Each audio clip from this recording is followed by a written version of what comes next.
de Economía y Finanzas, Pablo Arosemena. Ministro, buenos días, bienvenido a Contacto Directo.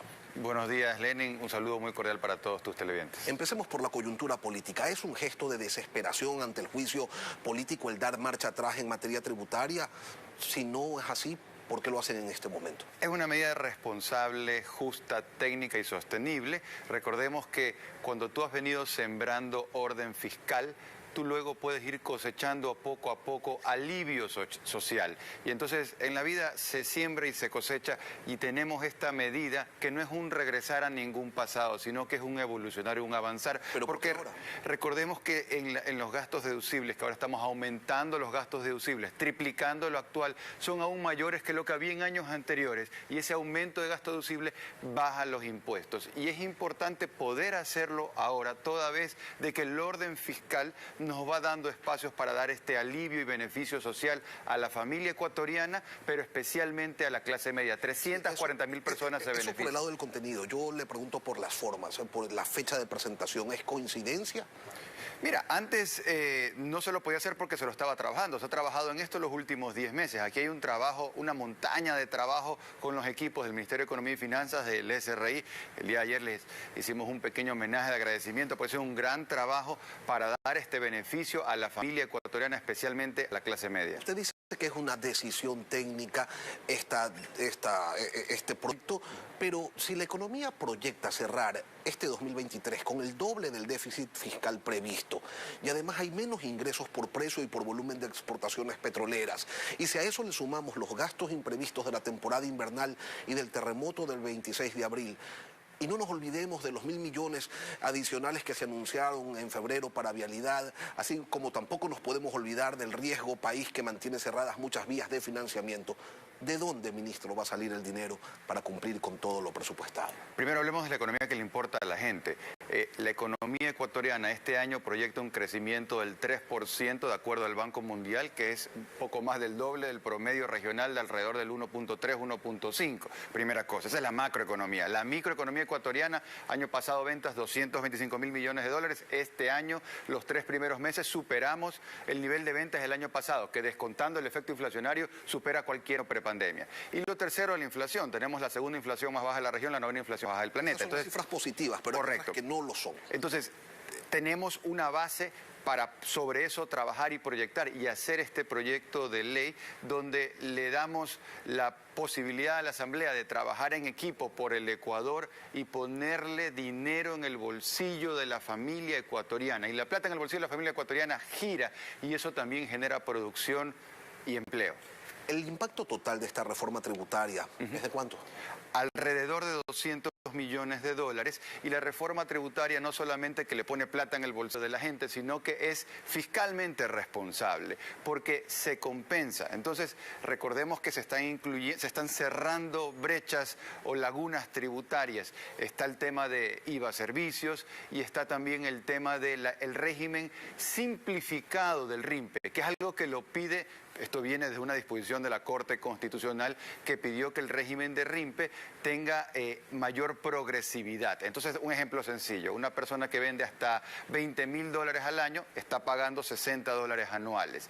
Pero si vendía, por dar un ejemplo, $10.000 o $15.000 al año, pagaba $60 anuales. Y ahí es donde la Corte dice tiene que haber progresividad. Y eso es lo que se viene a corregir, a reducir, a simplificar, y eso permite en buena medida la compensación en este propio proyecto de ley. Si la reforma tributaria del 2021 impactó a un 4% de la población, según sus propias palabras, esta nueva tabla beneficia también a un 4%.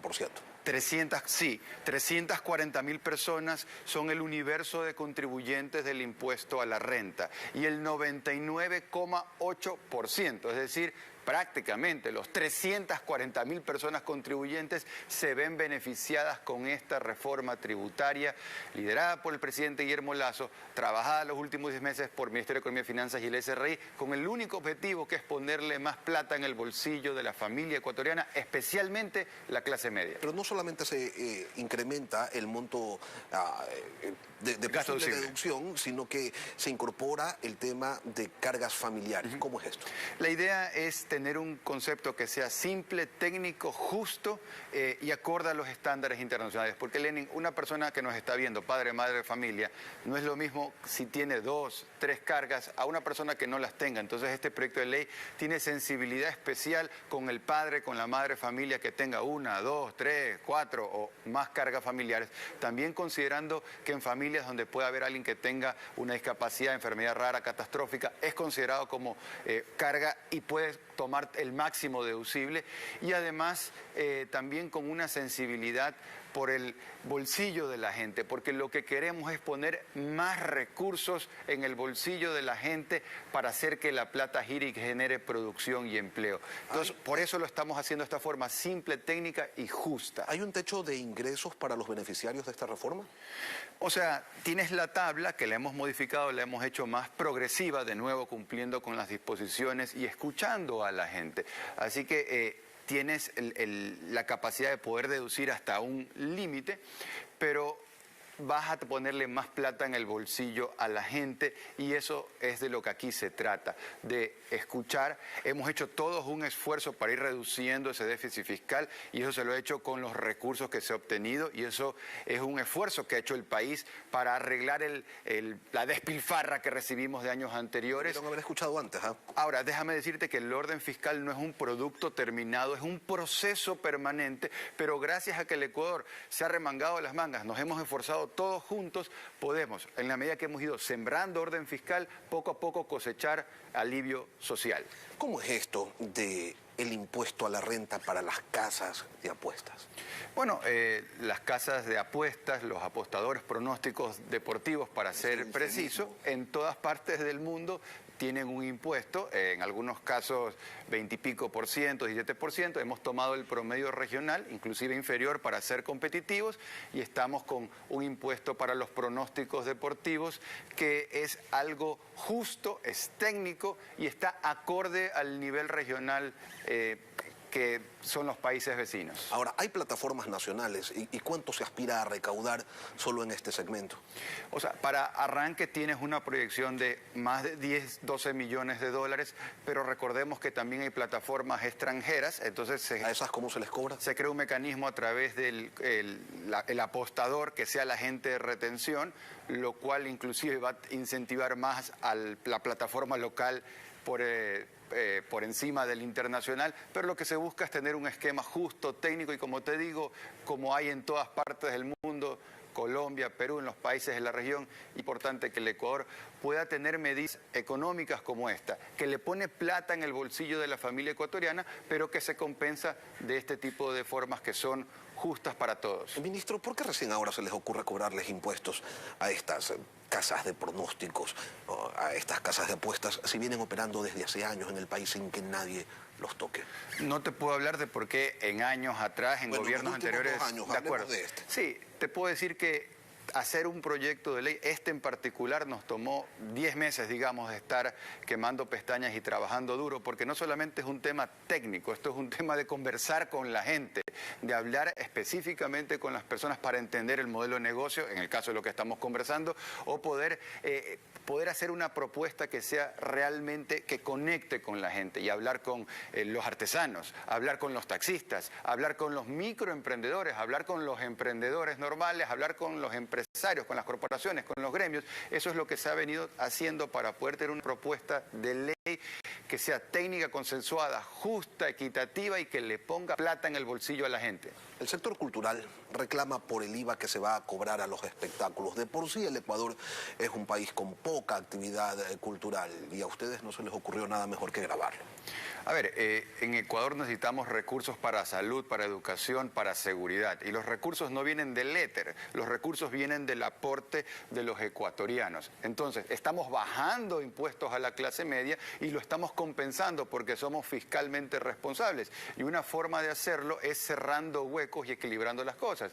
Porque el IVA cero es para bienes y servicios de primera necesidad, medicinas, alimentos, y el entretenimiento no es pues de primera necesidad.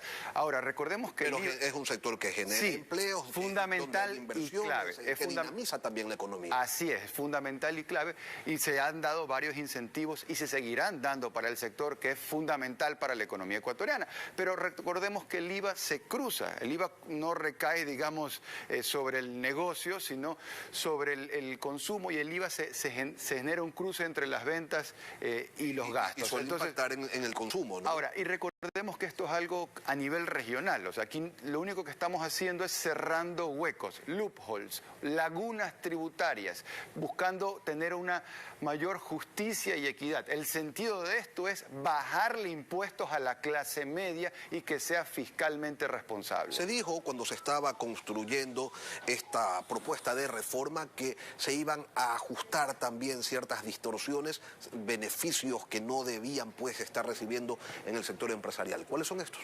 El proyecto de ley está ahí y eso no está en el proyecto de ley. Entonces, a veces se dicen muchas cosas, pero aquí lo importante es lo que está escrito, y lo que está escrito está muy bien planteado. Siempre, pues, la Asamblea tiene la posibilidad de fortalecer, de enriquecer, y nosotros estamos ahora para poder contribuir a enriquecer el debate, y hemos trabajado en esta propuesta con muchísima gente durante mucho tiempo. Es una propuesta muy buena que tiene un solo objetivo: ponerle más plata en el bolsillo de la familia ecuatoriana, específicamente de la clase media. Es lo correcto y es lo que le hace bien al Ecuador. Lo podemos hacer ahora porque el orden fiscal nos da el espacio para poder dar el alivio social. Este tema lo conversaron con los políticos porque esto se aprueba con votos. Mira, para beneficio de la ciudadanía, el día de ayer, ya en la noche, pude ver que algunas tiendas políticas dijo que lo va a apoyar. Me parece excelente que por principios estén apoyando este proyecto de ley que tiene por objetivo bajar impuestos y ponerle más plata en el bolsillo de la clase media. Eso es justamente lo que necesita el Ecuador, que estemos trabajando todos sin importar colores, olores o sabores, y que nos pongamos un solo objetivo, un solo norte: sacar adelante el país. La economía tiene fundamentales sólidos, pero tenemos que trabajar para reactivar la economía. Este es un año de desaceleración global. Todos los países en el mundo están creciendo menos. Ecuador tiene una economía donde somos de los pocos que crecemos por encima del promedio, tenemos inflación controlada, pero hay muchísimos desafíos y tenemos que anticiparnos. Y hacer este proyecto de ley le pone plata en el bolsillo de la gente en un momento clave. Pablo Arosemena Marriott, ministro de Economía y Finanzas. Gracias, ministro, por acompañarnos en Contacto Directo. Gracias.